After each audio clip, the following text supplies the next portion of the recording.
Welcome. Tonight is Half Hour to Health, New Patient Orientation. And as the title sounds like, we're going to be here about a half an hour. So if somebody wants to give me the hook at 3 o'clock, that's fine. Go ahead, let me know. We will cut things short. We're going to talk about chiropractic tonight. What it is, how it works, what can you expect, what goes on internally, what has happened with some other people that you might happen to you as well. A lot of people ask me how I got into chiropractic. Well, I was a patient to begin with. I started off when I was younger, as a teenager, I had asthma, and I was the kid sucking wind, calling coach, I gotta get off the field. And so when I got into college, a friend of mine said, hey, why don't you go see my chiropractor? And I looked at him and I was like, well, how is chiropractic going to help me with my asthma? It's for back pain and headaches, and my mother saw a chiropractor for a headache, right? And he says, no. And he showed me some of the things I'm gonna show you all tonight. And I started thinking about that, and it just kind of made sense. So I started getting adjusted, and about a year later, I threw away all of my medications. I was on a rescue inhaler, I was on a preventive inhaler, and again, I threw them all away. And I can count on one hand, since I was about 19 years old, the number of individual pills I've taken in that 25 plus years. All right, so I've been where you are, I kind of understand where you're coming from. Subsequent to that, chiropractic helped me get rid of a stomach ulcer. So again, I wasn't your traditional back pain problem, all right? And from there, things kind of took a life of its own. And that's why I'm here right now, because I've seen a lot of things with chiropractic. And so we're gonna talk about those as we go through. To get started with a quick another story, I have been able to take chiropractic to different parts of the world on mission trips and help people in different parts of the world, different countries. But when we first started our practice, one of the very first people who came in, she comes in one day and she says, my 2-year-old grandson is in a coma, can you help him? And I looked at her and said, well, if he's subluxated, then I can, and if he's not subluxated, I'm sorry, but there's nothing I can do. And she says, well, will you at least check him? I said, sure. So I followed her out of state to the hospital where this child was. And when we got there, mom and dad were coming out of a meeting with the medical doctors, and after 3 days in a coma, they had discovered that he had contracted what's called hantavirus, H-A-N-T-A, so a couple heads nodding, so a couple people know what hantavirus is. Basically what hantavirus is, it causes swelling in your heart and lung cavities, and patients end up suffocating themselves. The meeting, they discovered nobody under the age of 30 has ever survived the hantavirus. Their son had a 0% chance to live officially, and the official recommendation was to pull the plug on the life support machine that was keeping him alive. And mom and dad said, no, we're not going to do that. We understand it's your professional opinion, but if that's going to happen, it's going to happen of its own accord.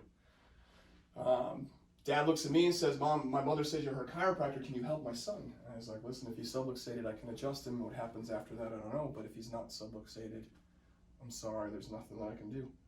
He said, cool, like, do your thing, because we're all out of options. They say there's nothing else that can be done. I was like, okay. So I went in there, and I'm in the PICU, and he's on a table there, and I'm checking him, I'm just kind of talking with him, and there's a 24-hour nurse over here watching everything that's going on. And they don't know that I'm a chiropractor, I'm just Uncle Brian at that point. I'm looking at him and I can see this bump in his neck that shouldn't be there. And I'm thinking to myself, wow, this child is subluxated, I have to adjust him. But here I was, 3 months or so into practice. I had just graduated 6 months prior. I was 26 at the time. And I'm out of state where I don't have a license, in a hospital where I don't have privileges. And so my whole life is also flashing before my eyes, if I'm going to be honest. And it's kind of like, well, what do I do? And one thing you're going to learn about me is I like numbers. I just kind of see the world differently through numbers. Statistics, here's some stats that went through my head. 68% of the US population is on medication, 20% are on 5 or more. I'll give you another magic number for you. Number's 4. If you're on 4 or more medications, half the meds you're on are to counteract the side effects of the other half. The US ranks 69th in terms of first-day survival rate. There are third world countries who have better health quotients on day 1 than the United States. 2.2 million people have in-hospital adverse reactions to their properly prescribed meds. What does that mean? Everything was done right. Right diagnosis, right medication, right dosage. People still have a problem because of that medication. And then this is the one that gets me. The New England Journal of Medicine ranks us the 37th healthiest country in the world. The World Health Organization did the same study 3 times prior to the New England Journal of Medicine. The 3 times that they did that study, they started us off at 24, and then they dropped us down to 42, and then they bumped us up to 37, which again, that's where New England Journal of Medicine has us currently. Again, there are third world countries that have better health quotients than the United States. In fact, all 4 times that study was done, Japan was ranked number 1. And when you look at their healthcare system, it's based in prevention, as opposed to our healthcare system, which is based on sit on your rear end and wait and see what goes wrong, and then try and take care of that thing to get yourself to sit back on your rear end and do nothing continuously, right? Their system is based on activity. Which again, does that mean we should eliminate medicine? Does any of this stuff mean any of that? No, we need that stuff. If I'm holding my heart in my hand, if I'm in a motor vehicle accident, if I'm having a heart attack, there's no place I'd rather be than right here. But if you want to be healthy, and you want an honest, true definition of that word health, which we're going to come to in a moment, we may not want to be listening to them. We want to be looking at other avenues. And that's what we're here for. So here's an active portion of the program. All right, go ahead and put your hands in the air. You good there? Okay. Keep your hands up if you want to take more medication. No? Okay. Put them up again. This is number 2. Question number 2, keep your hands up if you want to take more surgery for yourself this year. No. Okay. Last time. Okay. Keep your hands up if you want either of those 2 things for any of your friends or family members. No. Okay. 19 years I've been doing this every week. Nobody has ever kept their hands up. Not one person. So thank you for keeping the streak alive. Number 1, first and foremost, the streak's important. But it also begs the question of why. Why do they not want this? And why do we keep doing it if it's what we don't want? Okay? It's a philosophical question for us, okay? Here's some more stats for you. When you compare a chiropractic population with a non-chiropractic population, the chiropractic population has 60% less hospital admissions and 85% less pharmaceutical costs. So when there's another option out there, why aren't more people doing it? When it's exactly what people want. Well, that's what tonight's all about. We're going to talk a little bit about that. And so from here on out, we're not going to talk about medicine anymore because we need them. Okay, so we're going to talk now from here on out, what is chiropractic and what does it do? And we're going to start off with the 5 pillars of health. Okay, the definition of that word health is not merely the absence of pain and disease, but the optimal state of well-being of the human body. That's from Dorland's Medical Dictionary. And that last piece is the most important part, optimal state of well-being. So what are the 5 pillars of health? We have a positive mental attitude, we have exercise, nutrition, relaxation, and a properly functioning nerve system. And that's what chiropractic focuses on. So before we get into that, positive mental attitude, what you think will come to be. You know, Zig Ziglar, if anybody's ever heard of him, your attitude determines your altitude. Okay, what you got going on between your ears matters most. Exercise. Anybody know what the recommendation for exercise is, generally speaking? It's an hour a day. Yeah, anywhere from half hour to 45 minutes, 2 to 3 times a week. You got it. Okay, how about nutrition? I'll really make it simple for you. Nutrition, we overthink it. If it grows out of the ground, or if it eats something that grows out of the ground, eat it. If it grows out of a box, don't eat it, because it doesn't grow. All right? It's really, really simple. The more colorful you make your meals, the better it is for you. And then relaxation. For starters, relaxation is not binge watching your favorite show on Netflix, okay? Because the mind is still active at that point. You're engaged in something. Relaxation is actually doing something that helps you shut your mind down. Whether it's exercise or sitting out in the woods or sitting on a beach, everybody has their thing. Find your thing if you haven't yet. I'm not a beach guy. I'm more of a mountains and woods guy. You put me on a hike, I will go forever and I will be happy for doing it. And now for the rest of the night, we're going to focus on the chiropractic piece. So, When you were in your mother's womb, the very first thing that developed was your brainstem. Okay, your brainstem, if this is your brainstem is your thumb. It is that big, and it sits right here at the base of your brain and the top of your spinal cord. Off of that grows your spinal cord, and then your brain, and then all the nerves come off of that. And before you have anything else, you have a fully developed and functioning nerve system. So much so that it is the foundation of who we are. So can we agree that if it's the first thing, it's probably the most important? Foundation-wise? Okay. From there, all of your muscles, organs, and tissues grow. Your heart, your lungs, the big toe, all the way at the bottom of your foot.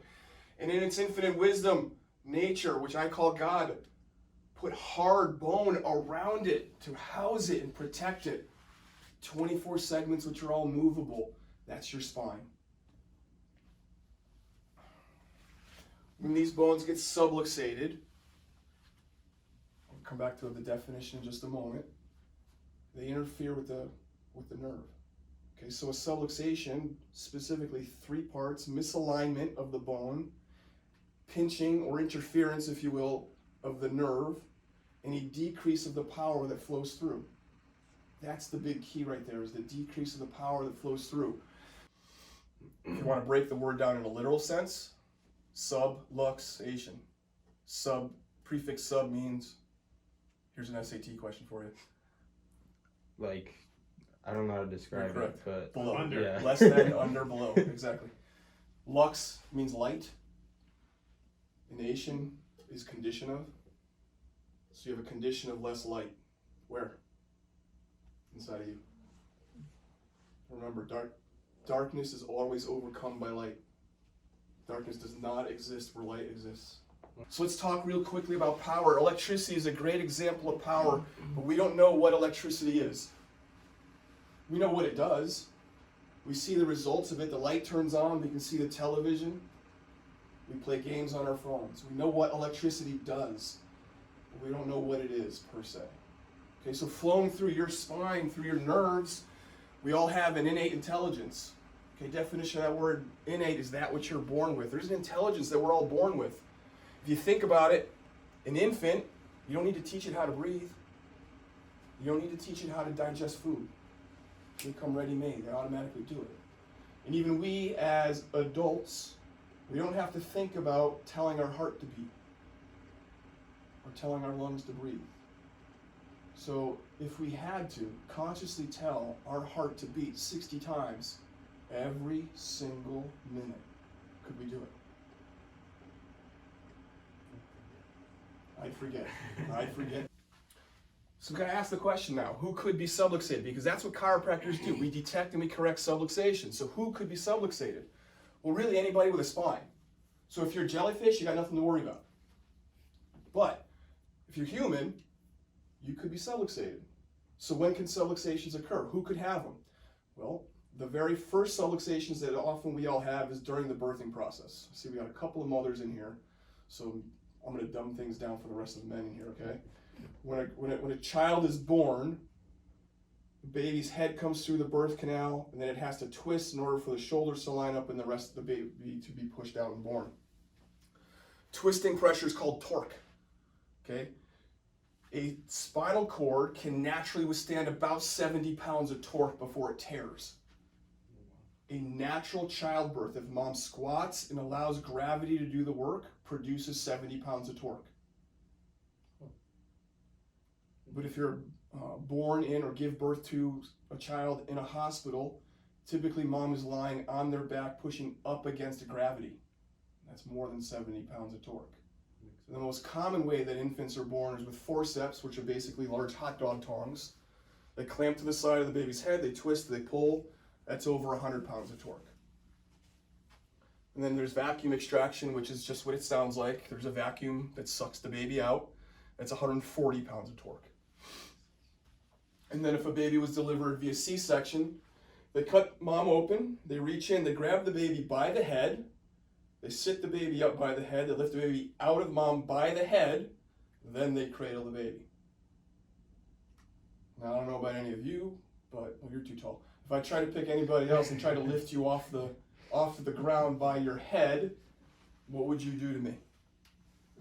Yeah, exactly. Right? You protect yourself, but that's how we allow our children to be born.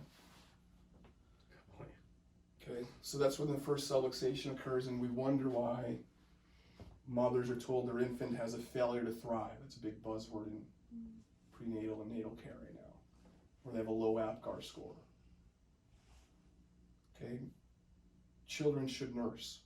It's very simple. They do it automatically. It's a reflex. We get mothers who come in there, they tell us, my doctor said my baby won't nurse. We adjust their atlas, which is the top bone in the neck. I didn't talk about that earlier, but it's the most important one because it protects that brainstem. We adjust that atlas, mom goes in the other room and baby nurses. It's that simple. Because it's a reflex, it's ready-made. You take that same child, and they grew up, now they're school age. 6, 7, 8 years old. And what are they doing? They're running around, they're tripping over everything, they're playing football and soccer and dancing, they're falling off of horses and they're wrestling with each other. And they come inside and what do? They take the Superman dive over the couch and they hit their head on the armrests on the other side and they jump off of swing sets and rock walls and anything else they can do flips over, right? And I don't know about you, that kind of sounds like my childhood too, right? You know, we had skateboards and stuff too, right? Childhood really hasn't changed a whole lot, but all that stuff causes those more cell luxations in that spine. We wonder why things like childhood diseases are on the rise. There's a whole field of study, neuroimmunology, the connection between your nerve system and your immune system. Your immune system takes its cues from your nerve system. Your nerve system is the sensory system. It says, hey, go over there, we got a problem. It has nothing to do with a lack of vaccinations or lack of medications or any of that stuff. It simply has to do with how strong are you in here. Because if you're strong enough in here, you can fight off anything. You take that same child now and they grow up and they're a young adult, 18, 19, 20, 21. You guys know what the most common diagnoses are for that age crew? Anybody want to take a guess? Trauma. Say it again? Trauma? Close. 3 or 4, I forget which, but close. No. Numbers 1 and number 2 are anxiety and depression. I actually have it backwards, it's depression and anxiety. And so we get that age group, get put on antidepressants, anti-anxiety medications. And the side effects of those are murderous and suicidal intentions are number 1 and number 2. You know, and then we see them on the 11 o'clock news because they just shut up a school and they look like this. Every time. They look like this. And I look at that and I say, wow, that posture means a left atlas. I know left atlas, that correlates with mental issues, depression, anxiety, such.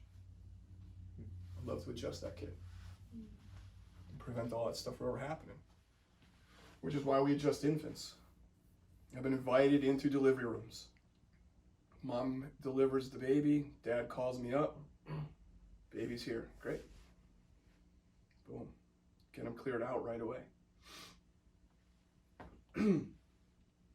That's Connie. We met her at the Canton Town Fair. She was on 7 different antidepressants or / anxiety medications. 7.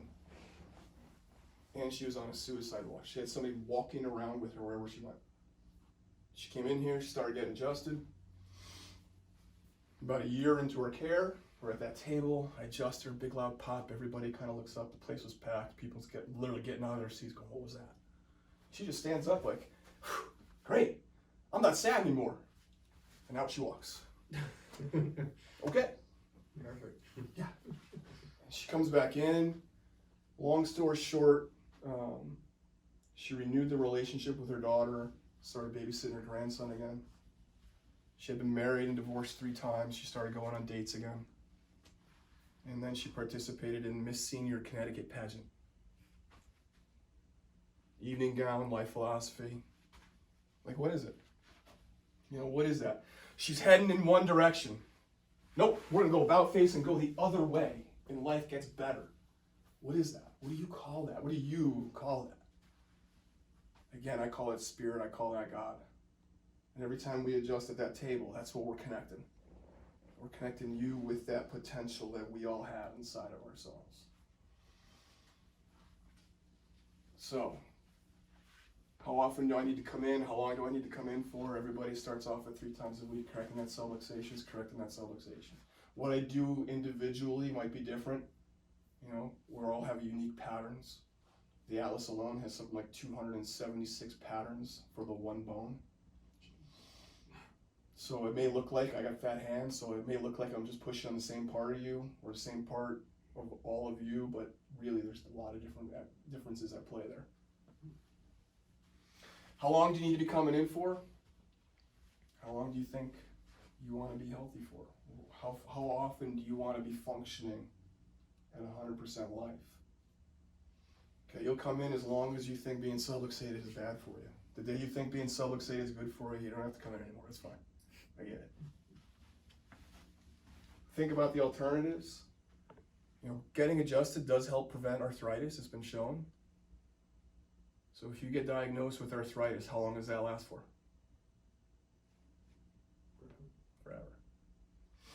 You know Michael J. Fox? Well, some of the younger people may not. Michael J. Fox, a popular actor, he's been diagnosed with Parkinson's. So Parkinson's, multiple sclerosis, Alzheimer's, it all has to do with plaque in your nerve system, especially in your upper neck, brainstem, brain. If you get that diagnosis, any kind of a neurological disease like that, how long does that last for? Not too long. Depends on when they catch it, right? You know? They've shown research out of the University of Albany that when those folks get adjusted, the plaque actually gets resorbed. Kind of cool. We've had Alzheimer's patients in here. We start getting them adjusted, and they start carrying on in the moment conversations with their adult children. It's kind of cool to watch. Which anybody who knows or has a family member in that situation knows those don't come around very often. Heart disease, how long does that last for? Take your choice. You're going to do something. Health is never sedentary. Health never sits still. It's never neutral. It's always moving in one direction or the other. You are actively engaging one direction or the other. Which way do you want to actively engage? Netflix? I don't want to pick on Netflix, but television, right? Or do you want to actively engage in something active? Jane is a teacher. She started off with headaches. She had debilitating migraines. We started adjusting her. Those cleared out. And then she was talking with a friend of hers because her and her husband had been trying to have kids. And so she comes and has a conversation. She's like, listen, I was diagnosed when I was 15 with ovarian cysts. I was told I'd never have kids. Can you help us with that? Because my friend said that you might be able to. I was like, well, yes. I said, basically what's going on is you're walking around with a refrigerator full of food that's not plugged into the wall socket. And she just kind of, Interesting way to put it. So again, we just started adjusting her a little bit differently, and 9 months later, they had number 1. And then a couple of years later, they had number 2. All of their own means, after spending tens of thousands of dollars on fertility treatments.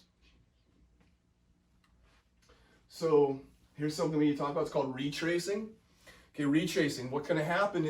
Doesn't happen with everybody, but we talk about it because it happens enough. Is that healing is cyclical? Okay, so healing is cyclical. As you come around, you're gonna get better. You're gonna plateau, and as you come around, you're gonna get worse, and you might even experience the original symptoms that brought you in. And if that happens, it's okay, because what happens is the cycle continues, and then you start getting better again. And every time it happens, the worst part gets shorter and then ultimately goes away. And when it happens, people typically will go through it 2 or 3 times and then it's done. So if it happens to you, don't be alarmed, it happens. A couple last little things for you here. It is called an adjustment. Okay, it's not a manipulation. It is different from what happens in physical therapist's office and osteopathic offices. Manipulation, for example, is a gross movement. I just manipulated my elbow. Okay, Its only purpose is to relieve pain and improve range of motion. So let's talk about pain real quickly. Okay, if I'm walking here, I trip and I fall and I sprain my ankle, it hurts. But why does it hurt? What's the message? Manipulation. Right? No, what's the message the pain's delivering us? Injury. Injury. Oh, yeah. And if I walk on it, what's going to happen? It's gonna hurt. It's going to hurt. Say again. Hurt, yeah. Hurt. But what's going to happen to the ankle? Oh, inflammation. More inflammation, more damage. Mm. Right? You hurt it. It hurts. Tells you not to walk on it. But walking on it is going to cause more damage. Right. So what are we trained to do in America? Go to CVS, pop Tylenol, so that we can walk on it, not feel it, and cause more damage. Right. Think about that. It's no different than if a fire alarm is going off in this building and we go and cut the wire. That's an annoying alarm. I don't want to hear it anymore. And then we burn down with the building. All right? Fair enough. Same thing that happens if we pop in a Tylenol. Okay, now you're just going to, hey, yeah, you can walk on it. You can go play football. It's still going to cause more damage to that ankle because your body is not saying, hey, rest it for a moment. Do what needs to be done. It's no different than a manipulation. Okay, I'm not human Tylenol. Difference with an adjustment is that it's specific. We're here to move one bone, one joint. Turn on the power to one nerve. And then let your body decide what needs to be done. Your body's infinitely more intelligent than I am. I promise you that. Okay, I may have a piece of paper on my wall, but that's all it is, just a piece of paper. If you think about it, I cannot help you digest your food. I cannot help you see or hear me right now. You are doing that on your own. Your body already knows what it needs to do in order to heal itself. They've also put people into these open MRI machines and they start adjusting people while the machine is on, and they see what parts of the brain starts firing. You'll see changes in your autonomic system, again, breathing, heart rate, things like that. You'll see differences in the way you make decisions. Your decision-making capacity changes. Mental capacity changes. We've had students come in here with ADD, getting C's and D's and F's. We start getting them adjusted. Within one marking period, they're having A's and B's. And they're chill. Cool. There's a lot more to it than that. So some of our core values, we believe in God, we believe in freedom, we believe in being innately guided. Let your body tell you, let your mind tell you, let your heart drive you. Be dynamic. We believe in leadership, love. Everything comes from love. If you ain't loving people, you're doing it wrong. Just love on people. Teamwork. We are a team. Okay, had it happen tonight, someone's like, I'm not trying to tell you how to take care of me. I just want you to know that I know what's going on with my body. I fully respect that. You know more about your body. You've been living with it for however long you've been living with it. Go ahead and open up. Present time consciousness, relationships, everything's about relationships. Keep the relationships you have close to you. Okay, how do you know that you love your spouse? Okay, how do you know that? Not how do you think it, how do you know? Because that's what we deal with here at the table. That's what we're working with. Diseases like cancer, heart disease, Alzheimer's, subluxation, they don't wait, they don't care about your age, race, religion, gender, sexual orientation, or anything else that you can hear about in the news. It'll affect every one of us the same. So take care of yourself, including your financial situation. It doesn't care about that either. Do the things that are necessary to be healthy, be well. This is your foundation because we take care of your nervous system. We're the only thing that's been shown to do so. Ask yourself the question, what are you worth? Are you worth a monthly cell phone bill? Because I know what my cell phone bill is with 3 kids. 3 teenagers, no less. I'm sure a couple of you guys already know that too, right? My favorite car, I'm a big Lamborghini fan. Are you worth a Lamborghini? Because I want my body to function like that Lamborghini. Nothing wrong with Toyotas and Hondas. They'll get you from point A to point B. They're very reliable. And when they break down, they're pretty cheap to fix.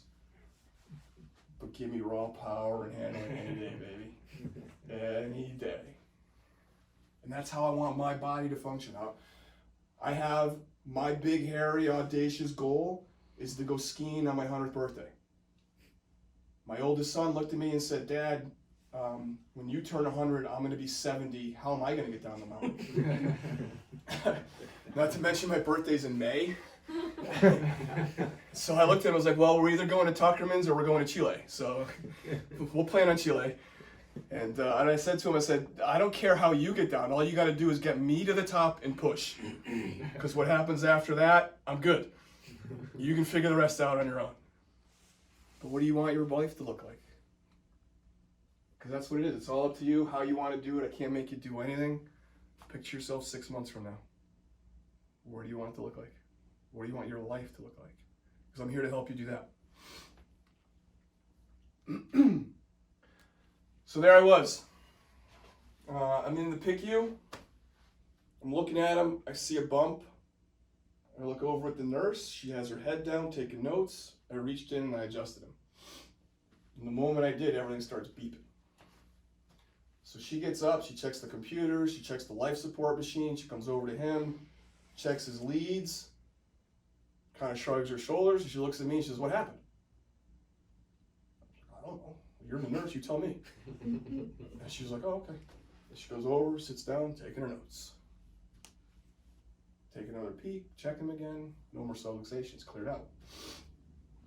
Okay, I've done everything that I can do here. So I went home. Next day I get a phone call from his grandmother, who's our patient. Vinny's vitals are up 10%. Yesterday, the life support machine was doing 100% of the work. Today it's doing 90, he's doing 10. Cool. Day 2, 20%. Day 3, 30%. And then 10 days after that or so, they discharge him from the PICU. 10 days later, they discharge him from the hospital. He's the first person under the age of 30 to ever survive the hantavirus. They kept going back to that hospital because it was a teaching hospital. Why did this child live? What happened? And they couldn't figure it out. They still can't figure it out, which is fine. And the thing is, if his grandmother hadn't thought to have said something, what would have happened to him? He wouldn't be here right now. I could never do what medical doctors do, especially pediatric doctors like that. In those ICU situations, not only did they have all the research and information behind them, they got the life experience. They pretty much know what's going to happen in a situation. I could never do it. So I hope they are blessed for doing what they do and helping people through the problems that they help people through. But they don't know everything. They don't view the body the way that I view the body, the way that other chiropractors view the body. It's the same body, same physiology, same anatomy, but what we got going on up here is different. And that's why we're all able to help each other out and help our patients. And so that situation that he had to go through was brutal, but he's saving more people because of it. Because I get to tell his story. You know, there's 50,000 cars that drive by here every day. More and more turn in here, or we find them other chiropractors someplace else. So if you know somebody who's thinking about it, tell them that story. Because that's the potential that we all have inside of ourselves. It doesn't leave us because we're adults. And if they're in another state, let me know. We'll find them somebody. I found people in India, and I found people in the UK. We'll work it out. He still gets adjusted. Obviously, he needs to. He's got this ugly bee on his shirt. His brother, good kid. Much clearer. So we have fun while we're at it. It's not all serious all the time. We enjoy what we do. And then you can see the one in the middle. This is their cousin, doesn't care about either one. Couldn't care less. Just wants the cake. That's right. Exactly. So I will stick around for any questions, but that concludes our program tonight, and I hope you all learned something. And like I said, if you know anybody who's interested, let us know. We've got referral cards for complimentary exams and such that we can hand you. All right. Thank you for coming out.